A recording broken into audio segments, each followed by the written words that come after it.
Captain Daehyun walked through the corridors of the Vrathan Imperial Palace, each step echoing on the chitinous floor. The building was magnificent, built over centuries to display the might of an ancient empire. Now it served as the headquarters for the occupation forces while humanity decided what came next. He found Ambassador Jiwoo in what had been the Empress's private chambers, reviewing surrender terms with Morvath representatives and delegates from a dozen other species. The room was crowded with beings who had suffered under Vrathan aggression for generations. "Captain," Jiwoo greeted him. "Perfect timing. We are discussing the Vrathan Collective's future." A Delphin representative, her aquatic suit glistening, spoke through her translator. "They must be punished, made to pay for centuries of oppression. My species lost 3 colony worlds to Vrathan expansion. And mine lost 12, a crystalline Morvath added, his body pulsing angry red. "The collective must be broken completely, scattered across the galaxy so they can never threaten anyone again." Daehyun listened to them argue, understanding their anger. Each species had legitimate grievances. The Vrathan had been bullies for thousands of years, but something bothered him about the conversation. It felt like revenge disguised as justice. "May I speak?" he asked. The room quieted. Humanity had won the war. Their voice carried weight now. "I understand your anger," Daehyun said carefully. "The Vrathan hurt my people too. They killed 2,400 civilians at Kepler 442. They tried to destroy Earth. I want justice as much as anyone, but I keep thinking about something Dr. Yoon Seo said. She talked about breaking cycles of revenge. If we punish the Vrathan too harshly, we become what they were. We become the bullies. You're suggesting we forgive them?" the Delphin demanded. "I'm suggesting we be smarter than them." The Vrathan ruled through fear and overwhelming force. It worked for 3,000 years. Then they met a species that wouldn't be intimidated. We won because we were different. If we treat them the way they treated others, we prove we're not different at all. Ambassador Jiwoo nodded slowly. "Captain Daehyun is right. Admiral Tae-young and I have been discussing this with Earth's government. We're proposing the Aurora Accords, a new galactic order based on cooperation instead of domination." She displayed a hologram showing the proposed changes. The Galactic Council would be reformed. Every species would have equal representation, regardless of age or power. A Security Council would respond to aggression quickly and decisively. Trade agreements would benefit all parties fairly. And most importantly, young species would have the same rights and protections as ancient ones. "The Vrathan Collective will be dismantled," Jiwoo continued. "But the Vrathan people won't be punished. Their military will be limited. They'll pay reparations to species they harmed, but they'll also be integrated into the new order as equals." "You're being too soft," the Morvath representative protested. Colonel Hyun-woo entered the room, still wearing his combat armor. "With respect, we're being strategic. Look at human history. Every time a defeated enemy was crushed and humiliated, they eventually rose up again, angrier and more dangerous. But when former enemies were treated fairly, they became allies. We have examples from our own world.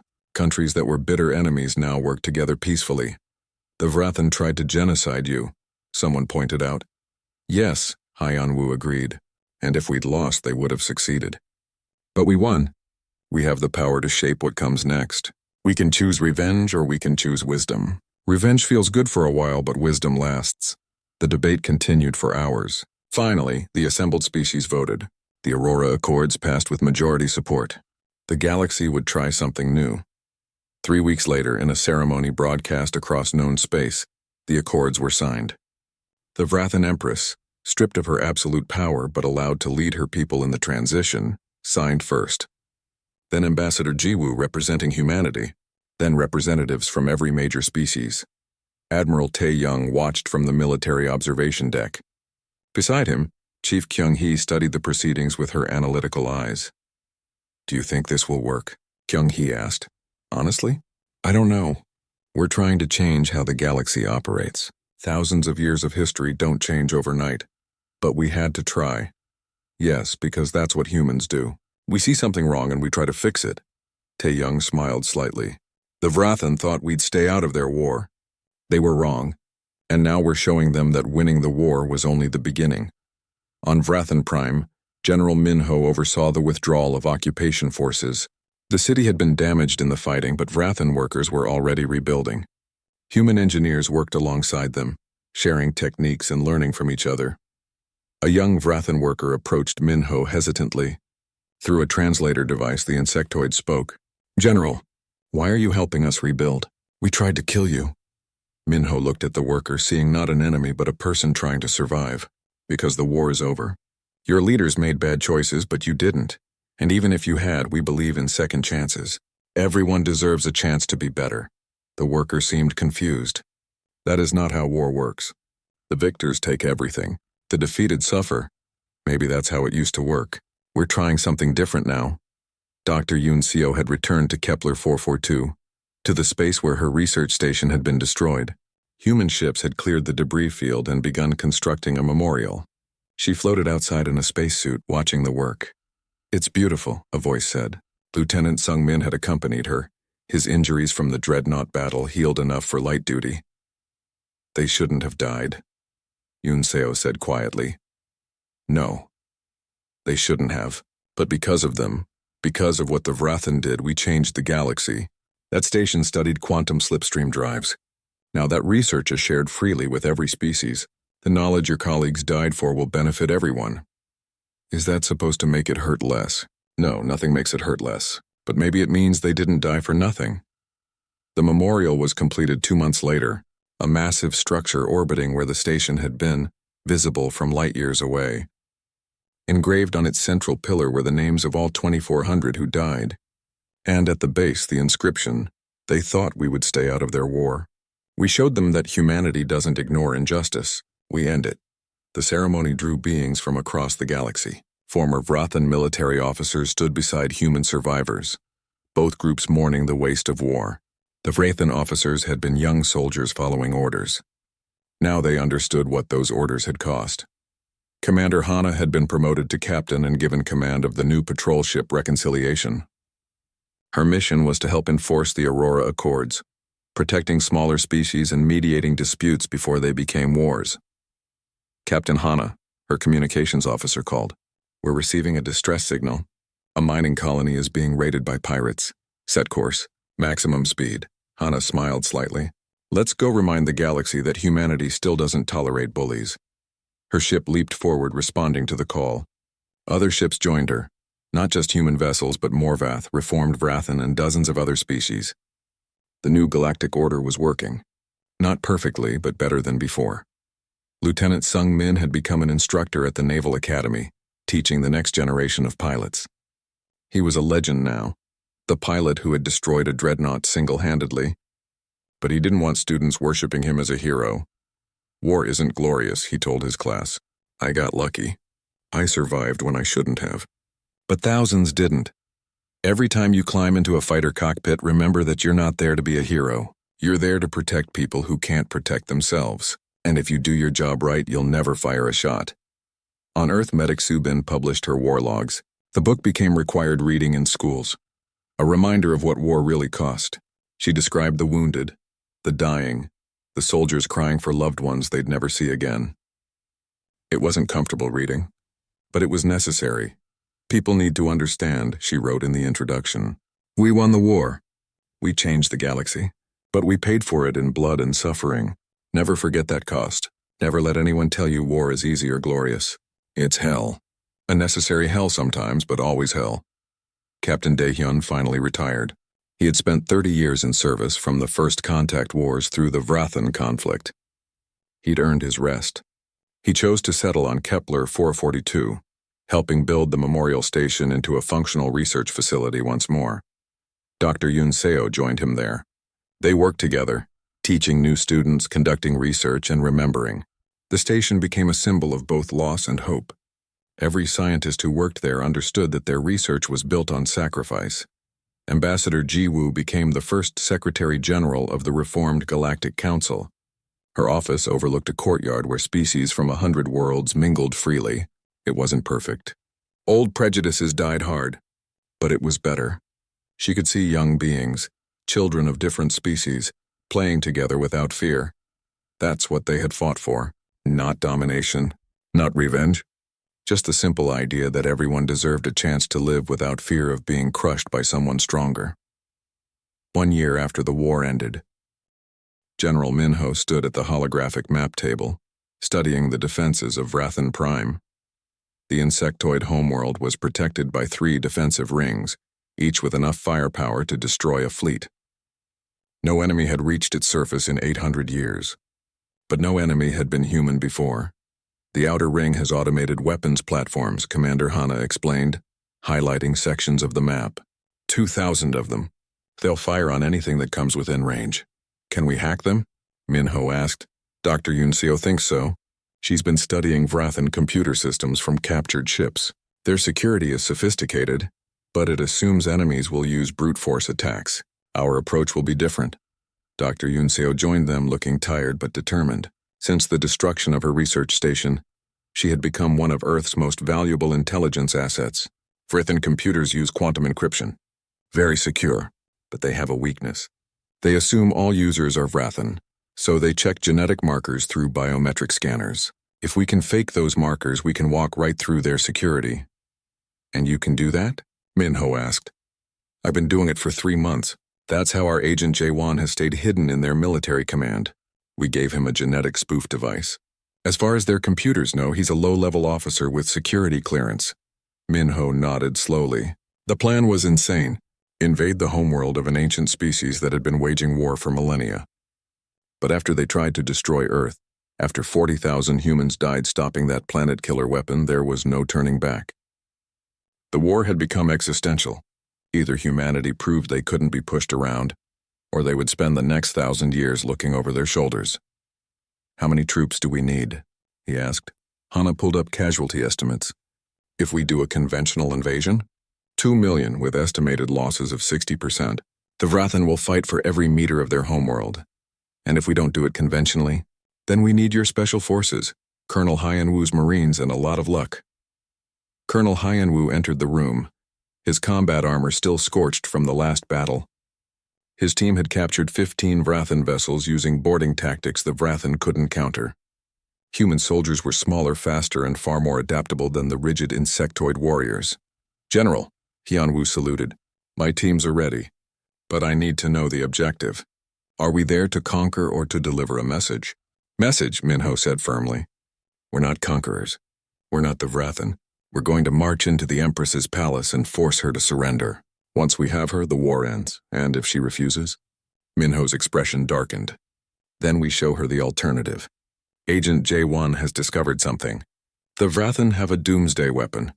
Something worse than the planet killer. If they think they're losing, they'll use it. Dr. Yunseo brought up classified files. It's a biological weapon, specifically designed to target oxygen-breathing species. If released, it would sterilize every world where oxygen breathers live. Humans, Morvath, Delphans, dozens of species, all dead within a generation. The room went silent. The implications were staggering. The Vrathan would rather destroy half the galaxy than accept defeat. The Empress is insane, Hana said quietly. No, Dr. Yunseo replied. She's desperate. The Vrathan have ruled through fear and overwhelming force for thousands of years. They've never faced an enemy they couldn't crush. We're breaking their entire understanding of how the universe works. She's terrified, and terror makes people do terrible things. Where's the weapon located? Minho asked. According to Jaewon, it's in the Imperial Palace itself. The Empress wants it close. She'll activate it personally if she thinks all is lost. Minho looked at each person in the room. Then our mission is clear. We invade Vrathan Prime. We capture the Empress before she can activate the weapon, and we end this war before it destroys everyone. Operation Homecoming launched 3 weeks later.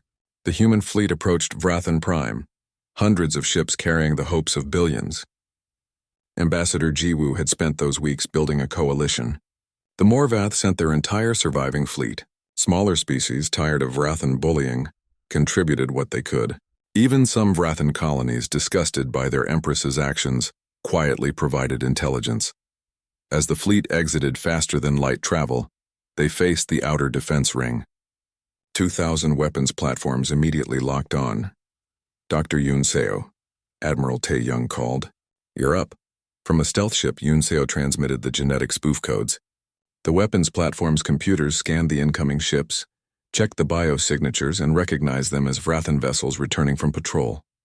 The platforms powered down. Outer ring bypassed, Hana reported, disbelief in her voice. We just walked through their front door. The second ring was harder. Wrathen ships patrolled in organized formations, following rigid patterns that hadn't changed in centuries. Human tactical computers had studied those patterns for months. They knew exactly where every ship would be at any moment. All stealth bombers. "Execute, run silent," Minho ordered. 50 small human ships, coated in stealth materials, drifted between the Wrathen patrols like ghosts. They carried no weapons, just electronic warfare packages. When they reached position, they activated. Every Wrathen ship's computer suddenly reported critical system failures. False alarms screamed across their networks. Commanders ordered their ships to return to base for repairs. Within an hour, the second defense ring was empty. All ships docked for maintenance that wasn't needed. "These tactics are dishonorable," a Morvath officer protested. "These tactics win," Hana replied simply. "The Wrathen expect enemies to fight with honor, to announce themselves, to meet force with force. We're doing everything they don't expect. That's why we're winning." The third ring was the hardest. The Imperial Guard fleet couldn't be tricked or hacked. These were the Empress's personal ships, fanatically loyal. They would fight to the last crew member. "This is where we earn our casualties," Minho said grimly. "All ships battle formation. We go through them." The battle for Wrathen Prime's orbital space was the bloodiest of the war. The Imperial Guard fought with desperate fury. Human ships took severe damage, but they kept coming. For every human ship destroyed, the surviving vessels adapted, learned, and struck back harder. Medic Subin worked frantically in the medical bay of the assault carrier Liberator. Wounded Marines poured in from boarding actions. She had been a civilian nurse before the war, working in a quiet hospital on Mars. Now she performed surgery under fire, saved lives in zero gravity, and documented everything in her personal logs. "Another transport incoming," a nurse called. 30 wounded, 15 critical. Subin didn't have time to feel overwhelmed. She just worked. A Marine with a severed arm, a pilot with burns across half his body, a young soldier who couldn't have been more than 19 crying for his mother. She saved who she could, comforted who she couldn't, and kept moving. Her logs, transmitted back to Earth, became required reading for civilians who wondered what the war really cost. She didn't describe glory or heroism. She described pain, fear, and the price of victory measured in blood and tears. After 6 hours of brutal combat, the Imperial Guard broke. Not because they were defeated, but because human ships simply wouldn't stop coming. Every time the Wrathen destroyed a human ship, 2 more appeared. It was like fighting a tide. "Orbital space secured," Hana reported, beginning planetary assault. General Minho led the ground invasion personally. 200,000 Marines and dropships fell through Wrathen Prime's atmosphere like meteorites. The Empress had recalled all ground forces to defend the capital city where her palace stood. The city was built for insectoid bodies, with buildings that stretched vertically instead of horizontally. Wrathen soldiers moved through the structures easily. Human soldiers struggled with the unfamiliar architecture, but they adapted as humans always did. They used grappling hooks to climb. They blew holes through walls to create new paths. They fought in 3 dimensions, above and below the Wrathen defenders. Colonel Hyan-Wu's commandos infiltrated the palace through the water system, something the Wrathen never anticipated. Water systems were too small for their bulky bodies, but human soldiers in light armor could swim through the passages. They emerged in the palace kitchens, surprised workers scattering. Hyun-Woo's team moved quickly, following Jaewon's intelligence to the throne room. Inside, the Empress waited with her final guards. And beside her throne stood a device, pulsing with sickly green light. "The doomsday weapon, stay back," the Empress shrieked, her translator making her clicks and buzzes understandable. "One more step and I activate it. Every oxygen breather in the galaxy dies." Hyun-Woo held up his hand, stopping his team. Through his helmet camera, General Minho and Admiral Tae-young watched from orbit. "Empress," Minho said, his voice transmitted through Hyun-Woo's speakers. "You've lost. Your fleets are destroyed. Your defenses have fallen. Your homeworld is occupied. Activating that weapon doesn't save you. It just makes you a monster remembered for genocide. Better a monster than a failure. The collective has ruled for 3,000 years. I will not be the Empress who let it fall to a species that learned to fly yesterday. You think we're young?" Ambassador Jiwoo's voice joined the transmission. The news spread through the galaxy like wildfire. 3 human destroyers had defeated a Wrathen battle group. "Impossible," the other species said. "A fluke. Luck." The Vrathan would surely crush humanity in the next engagement. They were wrong. Commander Hana stood on the bridge of the destroyer Resolution, watching the tactical display. 6 Vrathan cruisers approached a Morvath colony world. The colonists were evacuating, but they needed time. Time Hana intended to give them. All fighters launch, she ordered. Execute Wolfpack formation. From the Resolution and her 2 sister ships, 90 fighters streaked into space. They didn't attack in waves like traditional doctrine suggested. Instead, they formed into 9 groups of 10, each group moving independently, probing the Vrathan defenses. The Vrathan fired predictably, massive energy weapons that could vaporize a fighter in one hit. But the fighters weren't where the Vrathan aimed. Human pilots, trained in combat simulations against 100 different enemy types, adapted in real time. They dodged, weaved, and led the Vrathan weapons to fire at empty space.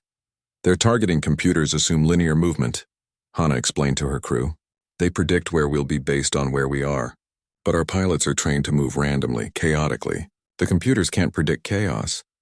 While fighters distracted the Vrathan, Hana's destroyers moved into position. Target their sensor arrays, fire. Railgun rounds, moving at incredible speeds, struck the sensor clusters on each Vrathan cruiser. Suddenly blind, the ships flailed, firing in all directions. Human fighters darted in, launching missiles at engines and weapon systems. Within 20 minutes, all 6 Vrathan cruisers were disabled. Colony evacuation complete, the communications officer reported. All transports away. Good. Now broadcast this battle to every news network in the galaxy. I want everyone to see what happens when the Vrathan pick a fight with humans. Across the galaxy, in government chambers and military headquarters, alien leaders watched the recordings in disbelief. The Morvath contacted Earth immediately, offering a formal alliance. Other species, smaller ones who had suffered under Vrathan aggression for generations, quietly sent messages of support. The Vrathan Empress was furious. She ordered her military commanders to crush humanity immediately, to make an example that would terrify the galaxy, and the commanders obeyed. Lieutenant Sung Min sat in his fighter cockpit running pre-flight checks. The young pilot had joined the Navy straight from academy, eager to explore space. Now he was preparing for his 5th combat mission in 2 weeks. Around him, 50 other fighters prepared to launch from the carrier Indomitable. All pilots, this is Admiral Tae-young. The voice crackled over the comm. The Vrathan are sending their reserve fleet to attack Proxima Colony. 40 capital ships, 200 support vessels. We have 12 ships to stop them. Sungmin felt his stomach tighten. Those odds were impossible. I won't lie to you, Tae-young continued.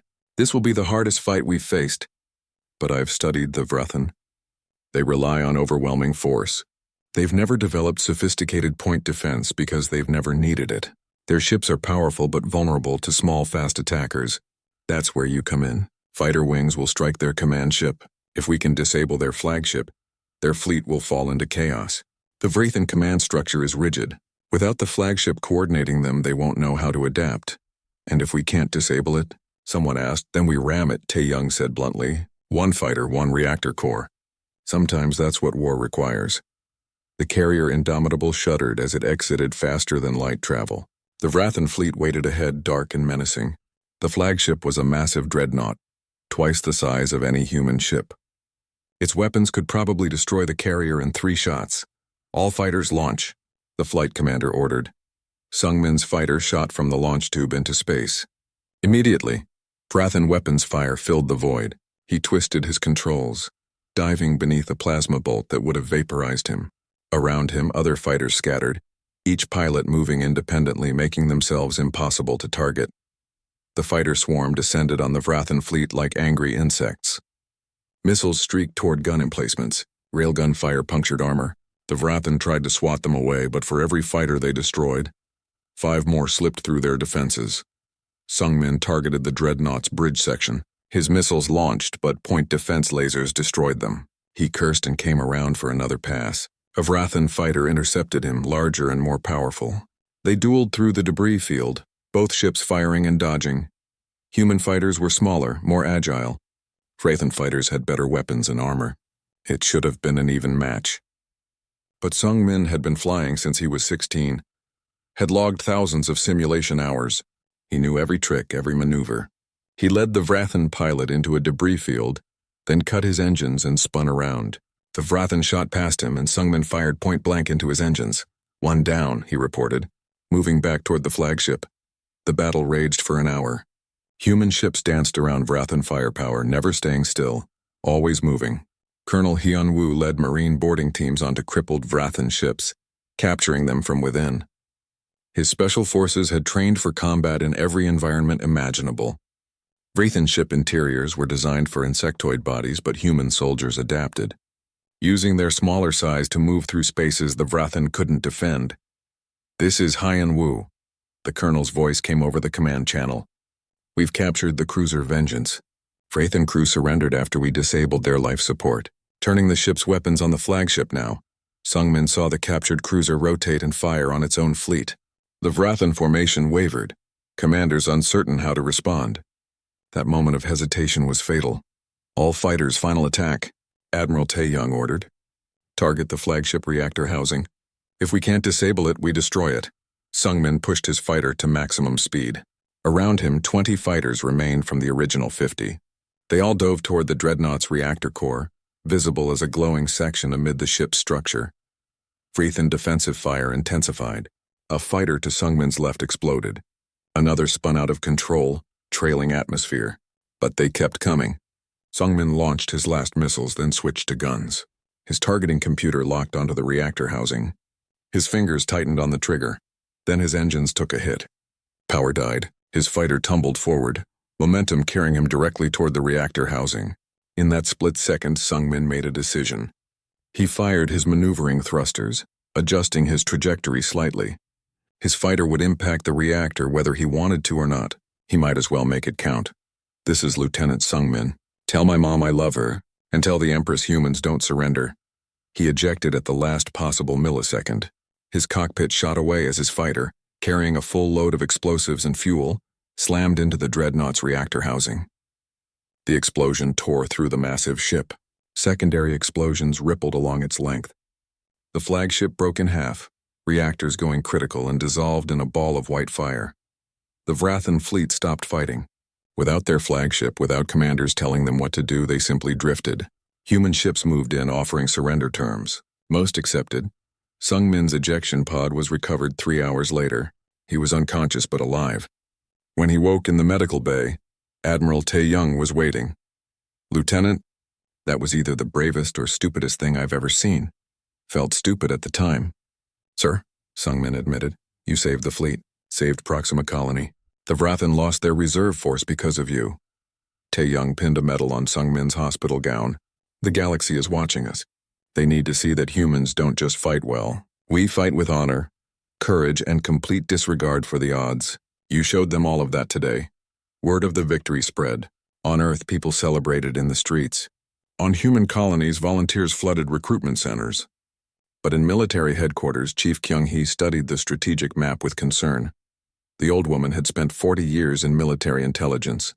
She understood strategy better than most generals. And she knew the Vrathan wouldn't accept these defeats. They would escalate. They would bring out weapons they had kept in reserve. "Admiral," she said to Tae-young, "the Vrathan have a planet-killer cannon. We've suspected it for years, but now I have confirmation. Intelligence agent Jae-won has infiltrated their high command. He sent this." The hologram showed schematics of a massive weapon platform. It destroyed 6 Morvath worlds in the last war. One shot in the planet's core destabilizes. Everything dies. "Where is it now?" Tae-young asked. "Being moved into position. Jae-won says the Empress is furious about our victories. She's ordered the weapon prepared." Kyung-hee looked at Tae-young with worried eyes. "Admiral, I think they're going to target Earth." The room went silent. Targeting Earth meant targeting humanity's homeworld, its civilian population, its history and culture. It would be genocide on an unimaginable scale. "If they fire on Earth," Tae-young said quietly, "what can we do?" Kyung-hee pulled up another display. "I've been working on contingencies. It's called Broken Arrow Protocol. If Earth is destroyed..." Earth's capital gleamed in the afternoon sun as Daehyun's shuttle descended toward the military complex. He had been home only twice in 3 years, and both times were for funerals. Today felt like another kind of funeral, one for humanity's innocence among the stars. Admiral Tae-young met him at the landing pad. The old man looked older than Daehyun remembered. lines deep in his face. "Captain, how's the survivor? Dr. Yunseo is stable. She wants to testify before the council." "Good. They need to hear it directly." Tae-young started walking toward the command building. "The government has been debating for 3 days straight. Half want war, half want to hide. Nobody knows the right answer. What do you think, sir?" Tae-young stopped walking.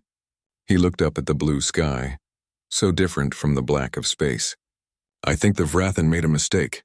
They killed our people and expected us to do nothing. That's not how humans work." Inside the government chamber, representatives from every Earth nation and colony sat in tense silence. Ambassador Jiwoo was already there, along with Lieutenant Hana, who had been called to provide tactical analysis. Dr. Yoon Seo sat in a wheelchair, burns still healing on her arms. The Prime Minister stood. "Dr. Yoon Seo, please tell us what happened at Kepler 442. Her voice was soft but steady. "We received no warning. The Vrathan fleet appeared and gave us 1 hour to evacuate 2,400 people. We had transport capacity for maybe 300. I tried to negotiate. The fleet commander said our research threatened their strategic interests." "What research?" someone asked. "Quantum slipstream drives. We were close to a breakthrough that would have given human ships twice the speed of current technology. The Vrathan knew this. They didn't want us to have that advantage." Dr. Yoon Seo's hands trembled. "They targeted the residential sections first, where families lived, where children slept. I watched my colleagues die on the monitors. I heard them screaming. And then my pod launched and I saw nothing but explosions. Silence filled the chamber." "We have the sensor logs," Hana said, standing. "The Vrathan targeting systems locked onto the station 17 minutes before firing. Their weapons officer queried the fleet commander 3 times asking for confirmation. This wasn't a mistake or accident. They chose to kill our people." A representative from the Pacific Federation stood. "But what can we do? The Vrathan military is massive. They've been fighting wars for thousands of years. We've been in space for 60 years. It's not cowardice to recognize reality." Admiral Tae-young rose from his seat. "May I speak?" The Prime Minister nodded. "I've studied every Vrathan battle in our records. They're strong, yes. Their ships are powerful, but they fight the same way every time. They overwhelm enemies with numbers and firepower. They've never faced an opponent who adapts, who innovates, who refuses to follow their rules." "You're suggesting we can win against them?" another representative asked skeptically. "I'm suggesting they've never fought humans before." The debate continued for hours. Finally, the Prime Minister called for a vote. "The question before us, do we maintain neutrality, or do we respond to this attack?" The vote was close, but the result was clear. Earth would remain officially neutral in the Vrathan-Morvath War, but they would provide humanitarian aid to Morvath refugees, including defensive weapons and military advisors. Jiwoo approached Daehyun after the session. "It's not enough. They killed our people and we're sending medical supplies." "Read between the lines," Daehyun said. "Military advisors means special forces. Defensive weapons means everything we've got. The Prime Minister is giving the Vrathan a chance to back down without losing face. And if they don't, then Admiral Tae-young gets his war." 2 weeks later, Daehyun commanded a convoy of 12 ships carrying supplies to a Morvath refugee camp near the border zones. The ships were officially listed as civilian transports, but each one carried hidden weapon systems and marine detachments. Hana, newly promoted to commander, led an escort squadron of 6 destroyers. "Captain," his scanner officer reported, "we have contacts. Vrathan Battle Group, 12 capital ships. They're blocking our route." "All ships halt," Daehyun ordered. "Commander Hana, bring your squadron forward, but hold fire unless fired upon." The Vrathan fleet commander's face appeared on screen. His mandibles clicked rapidly, a sign of agitation. "Human vessels, you are ordered to turn back immediately. Aiding the Morvath is an act of war. We're delivering medical supplies to refugees," Daehyun replied calmly. "Under Galactic Convention Article 12, humanitarian aid cannot be blocked. We do not recognize your authority to invoke galactic law. You are a minor species. Turn back or be destroyed." Daehyun glanced at Hana's image on a side screen. She nodded slightly, her tactical board ready. He looked back at the Vrathan commander. "No, what did you say?" "I said no. We're not turning back. Those refugees need medicine, food, and shelter. We're going to deliver it. If you want to stop us, you'll have to shoot us." The Vrathan commander's mandibles spread wide in shock. You dare challenge the collective? You are 18 ships against our battle group. We will crush you. You're welcome to try. For a long moment, neither side moved. The space between the fleets crackled with tension. Then the Vrathan weapons lit up. Incoming fire, the scanner officer shouted. All ships, evasive pattern Delta, Daehyun commanded. Commander Hana, execute Thunder Run. What happened next would be studied in military academies for generations. The human convoy didn't run.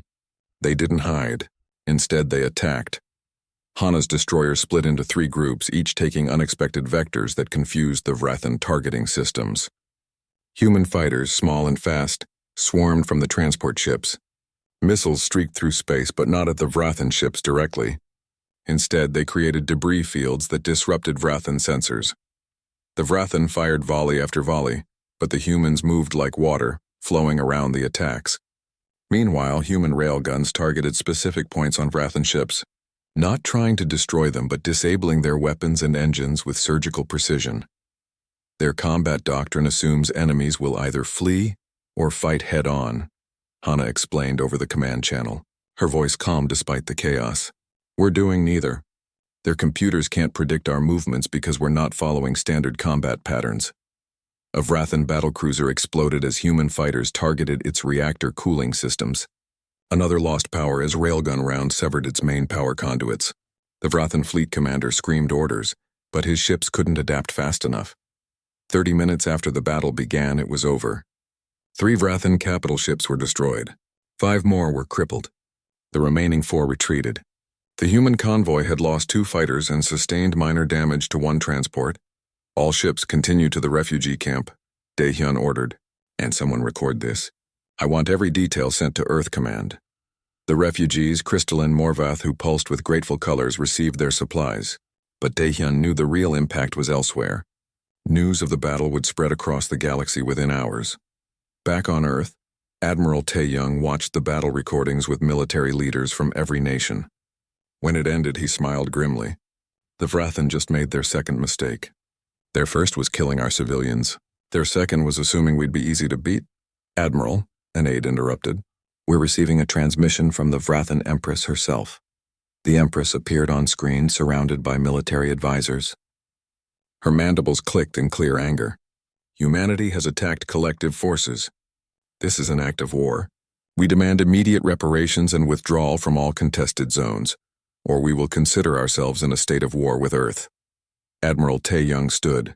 Madam Empress, your forces attacked our convoy delivering medical supplies. Your fleet opened fire first, and now you demand we apologize? He paused, letting the silence stretch. The collective murdered 2,400 human civilians at Kepler 442. You expect us to forget that? To forgive? That station was in a tactical zone. That station was in neutral space, and you know it. You destroyed it because our research threatened your military advantages. You thought we were too weak to respond, too afraid to fight back. Tae-young leaned forward. You were wrong.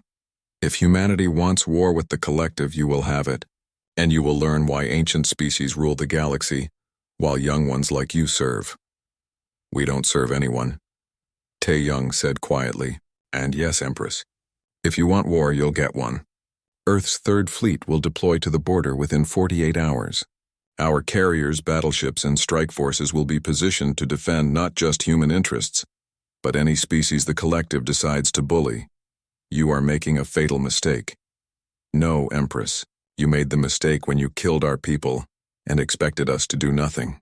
Humanity doesn't start fights, but we sure as hell finish them. The transmission ended. The room erupted with voices, some fearful, some excited. Admiral Tae-young raised his hand for silence. Send orders to all fleet commanders. We're going to war, but we fight smart, not hard. The Vrathan expect us to match their aggression with aggression. Instead, we'll use speed, deception, and precision. We'll hit them where they're weak and avoid their strength. Sir, a young officer asked, do we have a name for this operation? Tae-young looked at the star map showing Vrathan and human space. The emergency lights cast red shadows across the diplomatic chamber as Captain Daehyun watched the alien delegates argue. His uniform felt too tight, or maybe that was just the tension in the air. The Galactic Council Station Epsilon 7 had hosted peaceful debates for 3 centuries.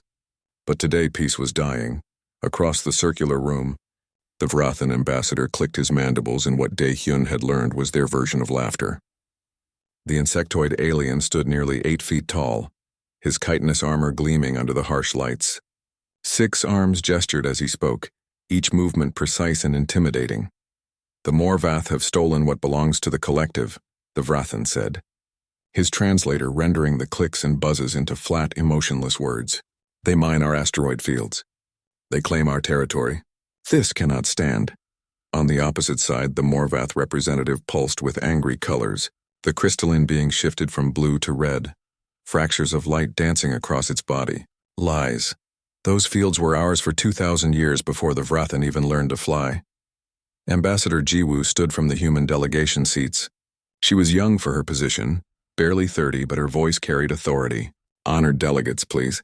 War benefits no one. Earth proposes a neutral survey of the disputed territories. Let facts guide us, not anger. The Vrathan ambassador turned his compound eyes toward Jiwoo.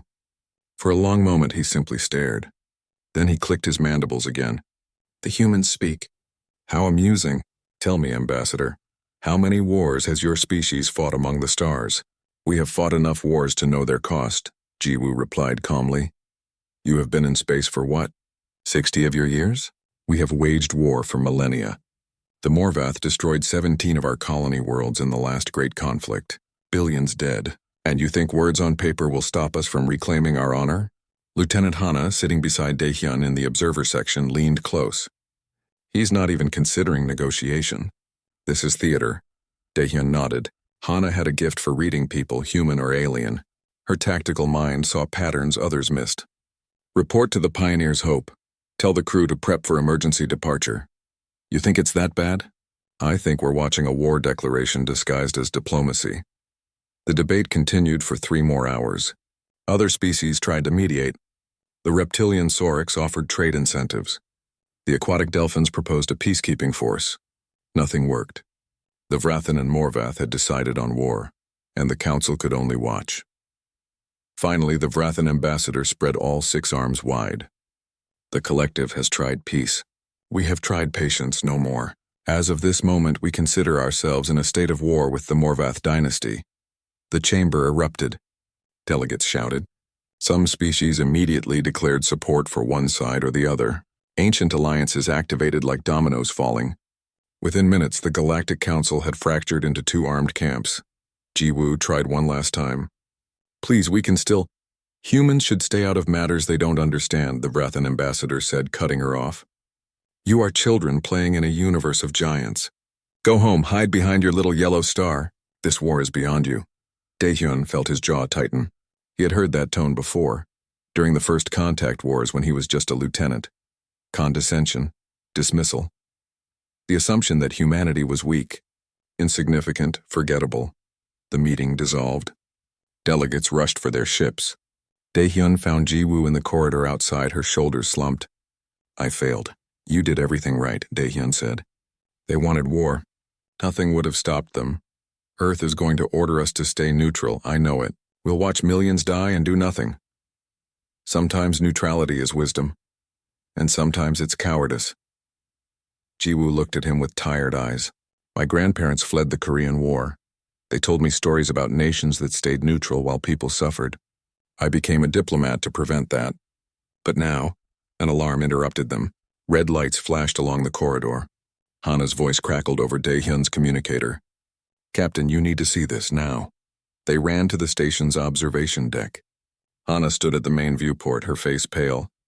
Outside, the Vrathan fleet was moving. Hundreds of ships, dark and angular, oriented toward Morvath space. They're not even waiting, Hana said. They're attacking immediately. As they watched, the Vrathan fleet jumped to faster than light speed. The space where they had been rippled and went dark. Somewhere across the galaxy, those ships would emerge near a Morvath world and begin firing. Dae-hyun's communicator buzzed. Captain, this is Pioneer's Hope. We're receiving distress signals. Multiple Morvath colonies under attack. Civilian casualties in the millions already. The war had begun. 3 days later, Dae-hyun sat in his captain's chair aboard the Pioneer's Hope, reading reports. The war was spreading faster than anyone predicted. The Vrathan had struck a dozen Morvath worlds simultaneously. Orbital bombardments, troop invasions, chemical weapons on 2 planets. The Morvath were retaliating with equal fury. "Captain," his communications officer called out. "We're receiving another distress signal." "But sir, this one is human," Daehyun stood. "What?" "It's the research station at Kepler 442. They report Vrathan ships in their space. The Vrathan are ordering them to evacuate immediately."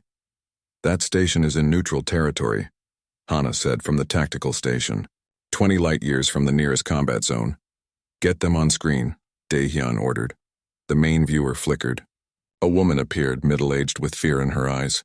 "This is Dr. Yoon Seo, station director. We have 2,400 personnel here, mostly civilian scientists.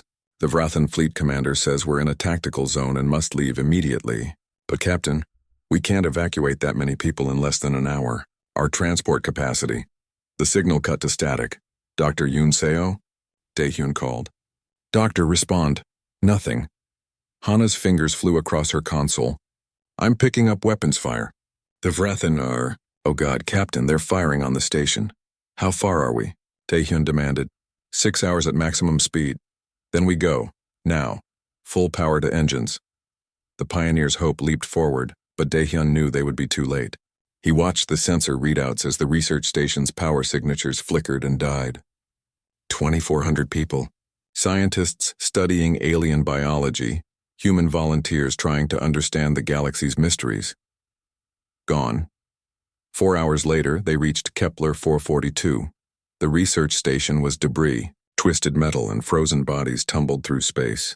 Hana's team spent 2 hours scanning the wreckage. They found one escape pod badly damaged. Inside was Dr. Yoon Seo, barely alive. The medical team rushed her to the infirmary. Daehyun waited outside while the doctors worked. When they finally emerged, they confirmed she would survive. But she was the only one. Every other person on that station was dead. Jiwoo arrived from her quarters, having heard the news. The Vrathan did this deliberately. Their targeting logs show they locked onto the station for 17 minutes before firing, Hana reported. "That's not an accident. That's not collateral damage. They wanted to send a message." "What message?" Jiwoo asked. Daehyun looked at the sleeping form of Dr. Yoon Seo through the infirmary window. "That even neutral humans aren't safe. That we don't matter. That we're acceptable losses in their war." His communicator buzzed. Earth Command was calling. Admiral Tae-young's face appeared grim and hard. "Captain Daehyun, you're ordered to return to Earth immediately. The government is convening an emergency session. The Vrathan have crossed a line they can't uncross." "Understood, Admiral. What are our orders regarding the war?" Tae-young's expression didn't change, but something flickered in his eyes. "Officially? Neutrality. Unofficially?" He paused. "Get home, Captain. Things are about to change." The call ended. Daehyun looked at Jiwoo and Hana. They both wore the same expression he felt on his own face. Anger, determination, the weight of 2,400 deaths. "Set course for Earth," he said quietly. "And someone wake Dr. Yoon Seo when she's stable. She needs to tell her story. Everyone needs to hear what happened here." As the Pioneer's hope turned toward home, Daehyun stared at the debris field one last time. The Vrathan thought humans would stay out of their war. They thought humanity was too weak, too young, too afraid to matter. They were about to learn how wrong they were.